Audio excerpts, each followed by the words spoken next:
Ven Espíritu Santo, llena los corazones de tus fieles, enciende en ellos el fuego de tu amor, envía tu Espíritu y todo será creado, y renovarás la faz de la tierra. Oh Dios, que has iluminado los corazones de tus fieles con la luz del Espíritu Santo, haznos dóciles a sus inspiraciones, para gustar siempre el bien y gozar de sus consuelos. Por Jesucristo nuestro Señor.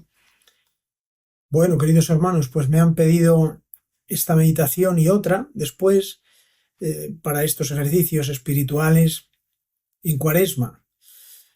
Esta primera serían los pecados propios y la siguiente sería pues la repetición de los pecados, ¿no? Ya sabéis que San Ignacio tiene 3 meditaciones sobre los pecados.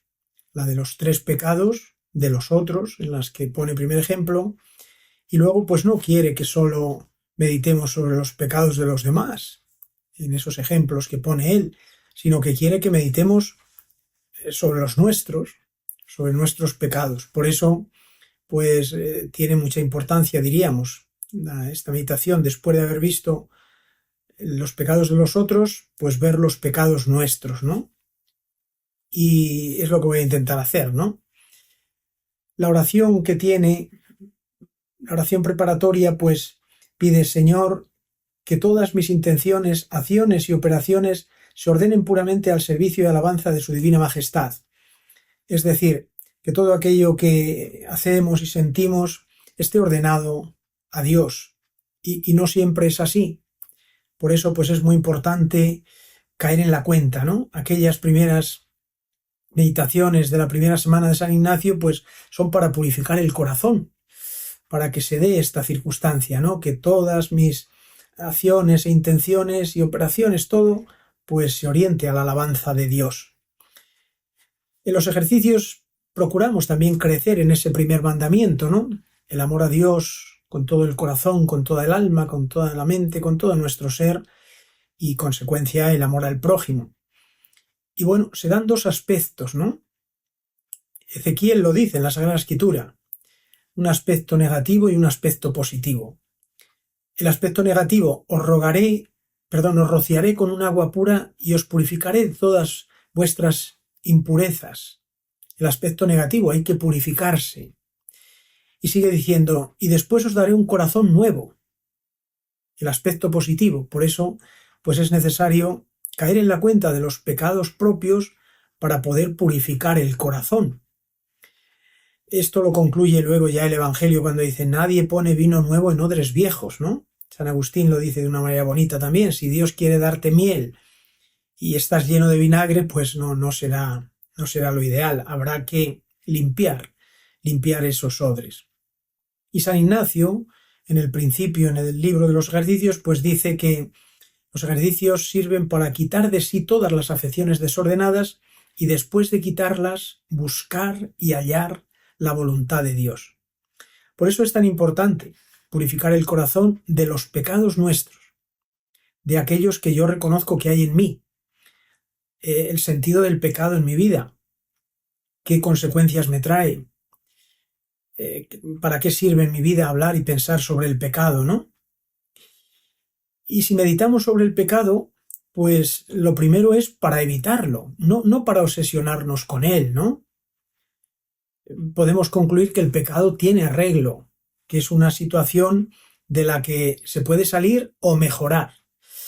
Si hemos roto la relación con Dios, pues volver a poner de nuevo esa presencia suya en nuestras almas.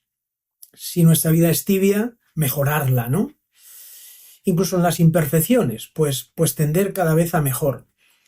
Por eso, si meditamos sobre él es porque tiene arreglo, si no, buena gana de meditarlo, ¿no?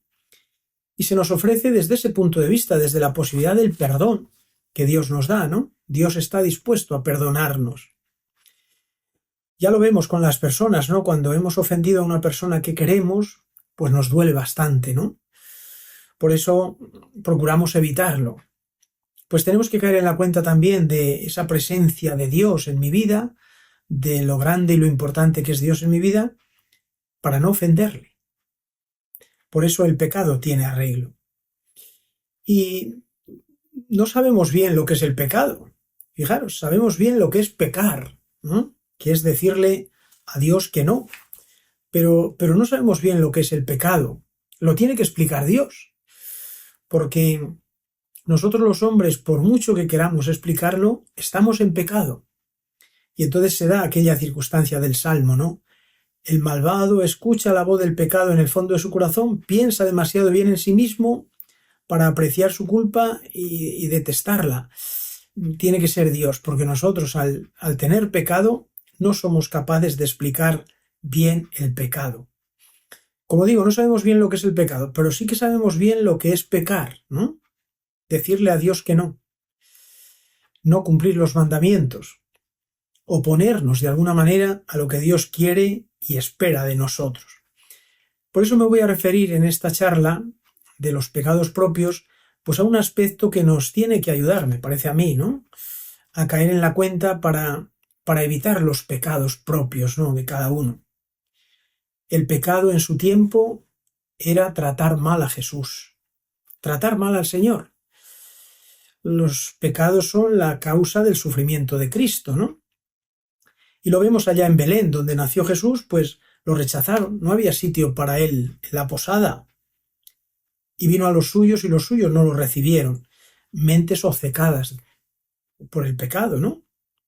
Allá en Belén mismo tuvo que huir a Egipto inmediatamente porque esa envidia de Herodes lo quería matar, una mente obcecada por el pecado, ¿no? En Nazaret, después a la vuelta ya de Egipto, allá en su pueblo, pues lo querían despeñar también. El pecado obcecaba a aquellas gentes del mismo lugar donde vivía él. Y en Cafarnaún igual, pues después de predicar el discurso del pan de vida, lo dejaron solo, se marcharon, ¿no? ¿Y qué decir en Jerusalén? Donde lo condenan injustamente, donde lo pegan, donde lo maltratan, donde lo clavan en una cruz, mentes obcecadas por el pecado, ¿no? Los pecados de aquellos hombres de su tiempo y de nosotros, pues son la causa de los sufrimientos de Cristo. Cristo murió por nuestros pecados, dice San Pablo. Por eso no serían completas las meditaciones de ejercicios si habláramos de otros temas y no de este, del tema del pecado. Y no para reprochar a aquellos contemporáneos suyos que le trataron mal, ¿no? Sino para caer en la cuenta nosotros que hoy sigue siendo tratar mal al Señor nuestros pecados. Lo dice San Ignacio en el número 59, ¿no? Considera quién es Dios y contra quién has pecado, porque no es un igual a nosotros, sino que es Dios. Y en su tiempo fue tratarle mal todo aquello que le sucedió, y ahora sigue siendo tratarle mal al Señor. Por eso lo tenemos que actualizar continuamente en nosotros. El pecado no es una cosa más, sino es muy, muy grave y muy importante.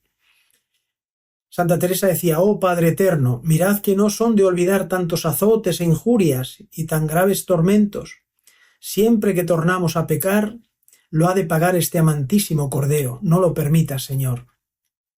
Cuenta ella misma, estando en el convento de Malagón, pues se quedó mirando un Cristo con corona de espinas, muy llagado, y entonces sintiendo ella lo que había sufrido, y dice: me dijo que le dolían más las llagas que ahora le hacen los hombres con sus pecados, ¿no?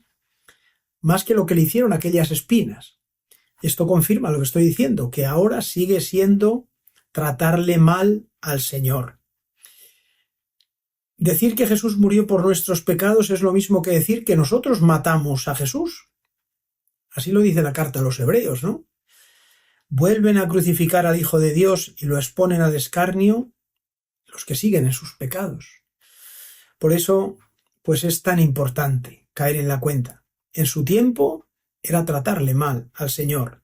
Hoy sigue siendo tratarle mal al Señor. Y encima exageradamente, ¿no? Porque el mundo pues ha perdido el sentido del pecado. Hoy con el pecado se alinean hasta los anuncios de la tele y la propaganda y todo. Todo es mundano, pecaminoso, ¿no? Y es gracioso, simpático, se hace así, con el fin de agradar y contentar a la gente. Luego se ha perdido el sentido de lo que es tratar mal al Señor, ¿no? Fijaros, el mundo y nosotros tenemos miedo a todo menos al pecado. Cuando surgió la pandemia, pues todos asustados, llenos de miedo, ¿no? Se tiene miedo a todo menos a seguir tratando mal al Señor. Un poco se busca, pues quizás el empeño en evitar el remordimiento, ¿no? Voy a evitar esto porque luego me hace sentirme mal, ¿no? Pero no con el fin de que voy a evitar esto por no maltratar al Señor. Por eso, pues, es importante caer en la cuenta. Y Dios dice lo contrario, ¿no? Dios dice lo contrario. Nosotros tenemos miedo a todo menos al pecado, y en la Escritura lo que aparece es que lo único que hay que tener miedo es a lo que mata el alma, ¿no? No a lo que mata el cuerpo. Y lo dice Dios, es palabra de Dios. Algo más nuevo todavía, el Catecismo de la Iglesia Católica, ¿no? Debemos considerarnos como culpables de esta horrible falta a los que continúan recayendo en sus pecados, ya que son nuestras malas acciones las que han hecho sufrir a nuestro Señor Jesucristo en el suplicio de la cruz. Sin ninguna duda, los que se sumergen en el desorden y en el mal crucifican por su parte de nuevo al Hijo de Dios y lo exponen a pública infamia. Ponen de algún modo sobre él sus manos criminales, ¿no? Es tremendo esto, es durísimo, ¿no? Es durísimo pensar que en su tiempo, tanto que le crucificaron, ¿no? Los pecados de los hombres. Y hoy, pues, aquello que le dijo a Santa Teresa, aquello que nos recuerda el Catecismo de la Iglesia Católica y el sentido común, ¿no? Si Dios dice que lo que hay que evitar es aquello que mata el alma, pues es el pecado. Quiere decir que es lo suficientemente grave. Bueno, por eso, pues tenemos que actualizar, como digo, tenemos que ser muy conscientes de que hoy sigue siendo tratar mal al Señor. Hemos pecado de toda clase de pecados, ¿no? De pensamiento, de palabra, de obra y de omisión, ¿no? Y a pesar de los medios que tenemos, porque hemos recibido pues, una educación, la gran mayoría, en la familia cristiana, hemos tenido catequistas, hemos tenido sacerdotes, la escuela, los ejemplos de otras personas, libros, homilías, charlas, de todo, ¿no? Y hoy mismo, ¿no? Con los medios tan avanzados en la técnica, pues se puede estar formando en el mejor sentido, ¿no? Para evitar el pecado. Pues aún así no nos cabe ninguna duda que la mayoría de las veces seguimos tratando mal al Señor. Fijaros, si podemos pensar en un personaje anónimo que andaba por allá en la pasión de Cristo, el que hizo a Jesús la corona de espinas. Bueno, pues está en la Escritura, ¿no? Que así fue, lo vistieron de púrpura y lo pusieron una corona de espinas, ¿no? Una corona de espinas no es algo que está hecho, sino es algo que hay que hacerlo. Y además quien lo hace se pincha, lo pasa mal. Pero aún así lo sigue haciendo, ¿no? Sigue haciéndolo, y aquel pues sería un romano posiblemente, un hombre amargado porque quien se sonría de estar haciendo eso y se burlaban de él, dice el Evangelio, pues es alguien habitado por el demonio, sin duda. Y no nos gustaría identificarnos con él, ¿no? Un hombre incluso que habría estado pegando a Jesús y estaría maloliente y estaría, pues es un amargado, ¿no? No nos gustaría identificarnos con él. Pero fijaros, tenemos que pensarlo. ¿Qué podemos aprender de este personaje? Pues que nosotros cada vez que volvemos a pecar reiteradamente, volvemos a hacer esa corona de espinas para Jesús. Lo pensemos bien. Cuando pecamos, cuando ofendemos a Dios, cogemos esos espinos, los trenzamos, hacemos la corona y se la ponemos en la cabeza. Esto es tremendo, ¿no? Pero así es. Si somos capaces de tener presente esta escena de aquel romano amargado haciendo la corona de espinas, diciendo barbaridades porque se pincharían los dedos con cada una de las espinas según lo iba tejiendo, ¿no? Si somos capaces de pensar en eso, habremos aprendido mucho, ¿no? Habremos aprendido que somos capaces de tratar mal al Señor. Por eso esta escena nos tiene que recordar, antes de caer en una tentación y volver a ofender al Señor, pues en vez de seguir tejiendo esa corona para ponérsela sobre la cabeza, pensemos en la Virgen, ¿no? Pensemos en la Virgen y que nos ayude a superar esa tentación, pues para no coronar de espinas a su Hijo. Esto es así de tremendo, de duro, ¿no? Y es algo que deberíamos pues meditar, y ahora al ser en Cuaresma, estos ejercicios que vamos a ir haciendo, pues nos tienen que servir para eso, ¿no? Para acompañar al Señor al Calvario, pero de otra manera, ¿no? Como María, como el apóstol Juan y como aquellas piadosas mujeres que no le causaron ningún malestar ni sufrimiento. No se trata solo de pecados mortales, ¿no? Es verdad que son los pecados más graves, pero se trata también de delicadezas, ¿no? O de ser delicados con el Señor o de no serlo. Y fijaros que a veces sucede esto, ¿no? Pues podría decir a alguien, con esta persona yo estoy contento, yo creo que da gusto con él, es una persona que agrada bastante, ¿no? Tenemos que preguntarle al Señor si estará contento con cada uno de nosotros, porque, como digo, es cuestión de delicadeza, no solo de pecados graves, mortales, tremendos, sino de delicadeza, de ser delicados con él o groseros, ¿no? O ser capaces, como he dicho, e incluso de tejer, de trenzar de nuevo esos espinos para hacerle una corona y ponérsela en la cabeza. Por eso tenemos que preguntarle a él, ¿no? Y no cabe duda que tendríamos que decir muchas veces las palabras del Miserere: contra ti solo pequé, contra ti. Qué paciencia tan grande que tiene el Señor con nosotros. Nos hace pensar, ¿no?, que somos la perla preciosa, ¿no?, que Él sigue pendiente de nosotros, deja su vida por comprar la nuestra, ¿no? Esa oveja perdida que deja a las otras y va a buscarla, ¿no? Ese tesoro de Dios somos cada uno de nosotros. Qué bien que se ha portado Jesucristo conmigo, que me amó y se entregó por mí, y qué pocas veces quizás yo le demuestro eso. Quien le trate mejor, pues contento debe sentirse, ¿no? Y quien no, pues ayudarle. Estas reflexiones, ¿no?, de ver cómo el pecado es tratar mal al Señor, pues para evitarlo. El pecado mortal es un terremoto tremendo, ¿no? El pecado mortal es algo que rompe la relación con Dios, ¿no? Es algo lo suficientemente tremendo. Es algo que puede suceder y que de hecho sucede, ¿no? Y bueno, pues uno no debe asustarse de que pueda suceder, porque Pedro estaba ya en aquellos elegidos por Jesús, ¿no? Y fue capaz de negarle, ¿no? Y Judas de venderle.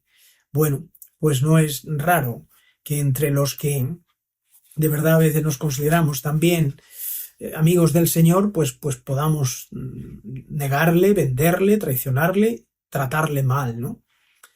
Pero hay un pecado que es muy peligroso, que es el pecado venial. No es tan grande, no rompe la relación con Dios, no todos los noes a Dios son iguales, ¿no? No es lo mismo, lógicamente, un asesinato que una mentira, ¿no? Pero esos noes más pequeños debilitan esa relación, esa amistad con el Señor, ¿no? Bueno, pues se ve que a través de esos pecados veniales se puede acabar ofendiéndole al Señor, tratándole mal. Lo vemos en el rey David. Empezó con aquella tonteo con aquella mujer de Urías, acabó pues siendo adúltero y asesino, ¿no?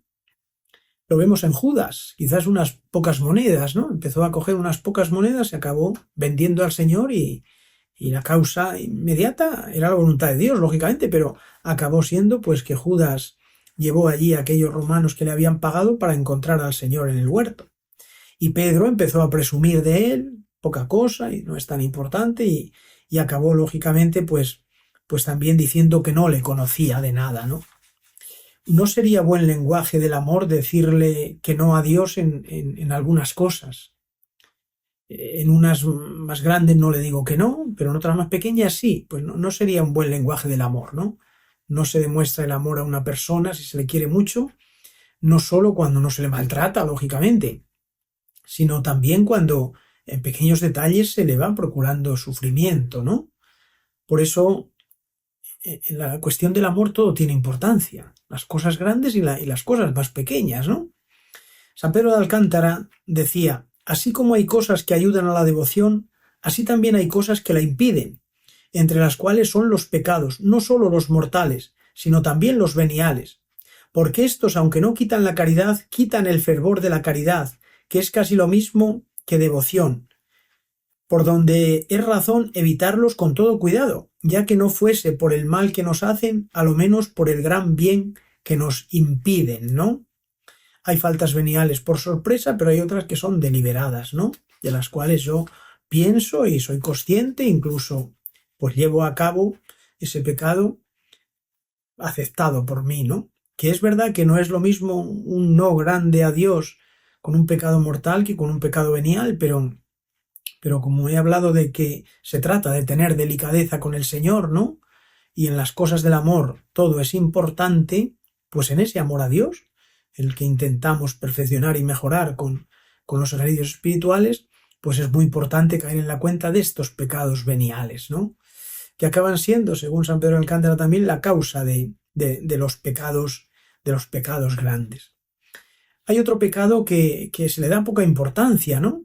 Son los pecados de omisión. Bueno, no es pecado no hacer algo que no está mandado, no es pecado de comisión, diríamos, pero omito el bien que puedo hacer. Jesús pasó haciendo el bien y estos pecados pues a veces pasan desapercibidos, ¿no? Si Jesús pasó haciendo el bien, los cristianos tenemos que pasar haciendo el bien. Y esto es verdad, ¿no? Si no hubiera tantos pecados de omisión, no habría tantos pecados de comisión, ¿no? Estos son los pecados de aquellos que no hicieron ningún mal más que el mal de no hacer el bien, que estaba a su alcance, ¿no? Entonces, lo que no hicisteis con estos, no lo hicisteis conmigo, y acaba llegando a ser, pues también otra de las causas que le hace sufrir al Señor, ¿no? El cardenal Merry del Valls, que está en proceso de beatificación, era el secretario de Estado del Papa San Pío X, pues decía, cuando se levantaba por la mañana, todo el bien que hay que hacer hoy en el mundo yo no lo puedo hacer, pero lo que está a mi alcance hoy sí que puedo, y Dios lo quiere. Si no lo hago, se queda sin hacer, y habré contribuido un poquito más al mal del mundo. Esos son los pecados de omisión. Contribuir un poquito más por no hacer el bien a que prolifere el mal, ¿no? En el Evangelio vemos cómo Dios castiga estos pecados de omisión, ¿no? Aquellos que fueron invitados a la boda por no llevar un vestido de boda. Pues bueno, no nos parece que fuera una cosa tan importante, pues es castigado por Dios. Y aquel de los talentos le devolvió un talento también, pero no hizo nada para mejorarlo, ¿no? Bueno, y el rico Epulón no tenía obligación de dar de comer a aquel pobre, ¿no? Pero lo ignoró, no le ayudó, y bueno, pues son, diríamos, pecados que aparecen pues con mucha claridad en la Sagrada Escritura, ¿no? En eso tenemos que tener también delicadeza y cuidado, ¿no? No solo de no hacer el mal, por supuesto que es tratar con mucha claridad y mucha seguridad tratarle mal al Señor, sino también en evitar en no hacer el bien, porque le entristecemos, ¿no? Y en definitiva, pues Jesús pasó haciendo el bien. Hagamos propósito de no cometer pecado, ¿no? Santa Teresa dice, pecado por chico que sea, Dios me libre. Y es verdad. Si el Señor nos concede el hacer los ejercicios espirituales, de poder tener un encuentro con Él de alguna manera, de encontrar la gracia que se nos tiene reservada, ¿no? Y si solo los limpios de corazón verán a Dios, pues hay que evitar los pecados para ser limpios de corazón, para ver a Dios, para encontrar la gracia, para encontrarnos con Él, ¿no? Y no nos extrañe que a veces no lo veamos con claridad, como lo podían ver la Virgen y San José, ¿no? Esas almas y esos corazones limpios. A veces pues son los pecados los que oscurecen y enturbian pues nuestra relación, nuestra vida de luz para podernos encontrar con Él. ¿Qué debemos hacer para evitar los pecados propios, que así se llama esta meditación de San Ignacio? Pues quitar los impedimentos, ¿no? El pecado es lo que detiene, nos impide llegarnos a juntar con Dios completamente, ¿no? Y bueno, pues esa debería ser nuestra tristeza. Nuestra tristeza no son las cosas exteriores, ni los acontecimientos, ni los malos recuerdos, ni las enfermedades, ¿no?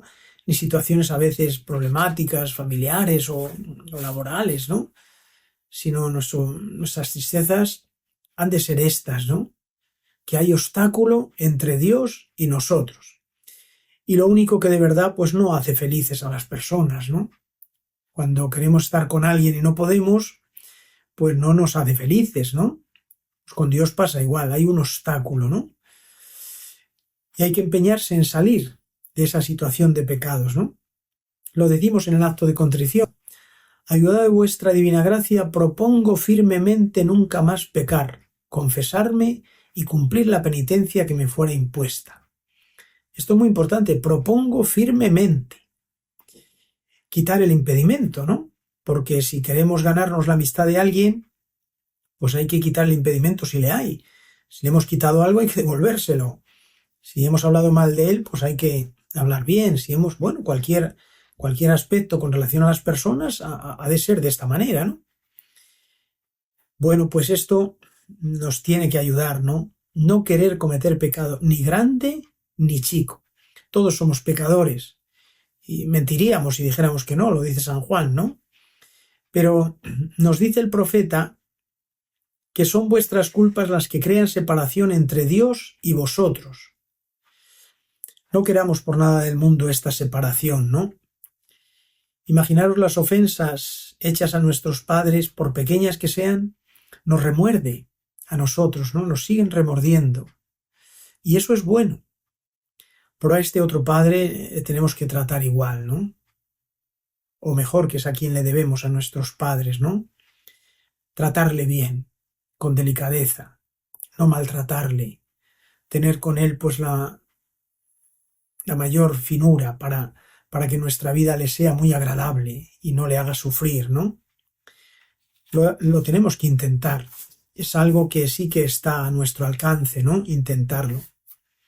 El padre Tadeus, en las meditaciones sobre la fe, decía, acudir al confesionario, pues es llegar allí a arreglar aquello que antes hemos estropeado. Habíamos herido a Cristo, ¿no? Y entonces lo habíamos de alguna manera crucificado. Y dijo el santo cura de Ars que cuando vamos a confesar nos vamos a liberarle de la cruz. Fijaros qué bonito, ¿no? Si heriste a Cristo, pues ir a confesarte es darle alegrías. Así tenemos que entender la confesión, para hacerla con mucha frecuencia. Ya lo hemos visto en esos otros ejemplos anteriores que he puesto. Cooperamos a esa crucifixión del Señor, a tratarle mal, a coronarle de espinas. Ir a confesarme es deshacer aquello y darle alegrías, ¿no? Eso es muy importante en la vida del cristiano, ya que somos tan obcecados a veces en hacerle sufrir al Señor, pues que el motivo más importante sea confesarnos con mucha frecuencia para darle alegrías, ¿no? Muchas almas piadosas están en infidelidades casi continuas, ¿no? Continuas, por eso, por no pensar que se puede vivir un poco más delicadamente con el Señor. Los sacerdotes, los consagrados, los seglares, pues todos de alguna manera, ¿no? Es muy hermoso el texto de Santa Teresa en el Camino de Perfección, ¿no? Pecado muy de advertencia, por chico que sea, Dios nos libre de él. Cuanto más que no hay poco, siendo contra una tan gran majestad, y viendo que son estas, y viendo que nos está mirando, que esto me parece a mí es pecado sobrepensado, y como quien dice, Señor, aunque os pese, haré esto. Ya veo que lo veis, y no que no lo queráis, y entiendo, más quiero más seguir mi antojo y apetito que vuestra voluntad, y que en cosa de esta suerte hay poco. A mí no me lo parece, por leve que sea la culpa, sino mucho y muy mucho. Y es verdad, ¿no? Con relación a Dios, lo hemos leído en San Ignacio, ¿no? Pensar a quién ofende, pobres de nosotros, y a quién ofende, ¿no? Pues no lo perdamos de vista, ¿no? Estos pecados propios tienen que desaparecer, porque son muy importantes en la vida espiritual y en la vida del Señor. Al Señor le trataron mal en su tiempo y ahora pues lo seguimos tratando mal, ¿no?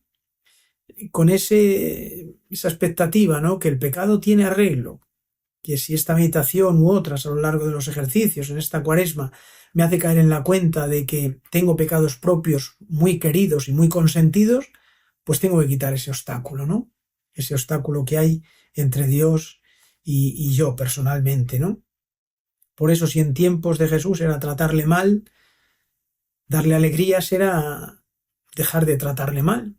Pues hoy sigue siendo tratarle mal, luego darle alegrías, pues es sin duda confesarse de aquellos pecados en los que indudablemente le hacemos a Dios pues un bien grande, pero el grande le recibimos nosotros, ¿no? Porque Él es Dios y nosotros seguimos con el problema y la dificultad de tener separación entre Dios y nosotros. Termino con el número que dice San Ignacio en ese tercer coloquio, ¿no? Pedir al Padre para que el mismo Señor eterno me lo conceda, aquello que le estoy pidiendo, que se rompa esta separación entre Dios y nosotros. Y dice, y después decir el Padre nuestro. Padre nuestro que estás en el cielo, santificado sea tu nombre, venga a nosotros tu reino, hágase tu voluntad en la tierra como en el cielo. Danos hoy nuestro pan de cada día, perdona nuestras ofensas, como también nosotros perdonamos a los que nos ofenden. No nos dejes caer en la tentación y líbranos del mal.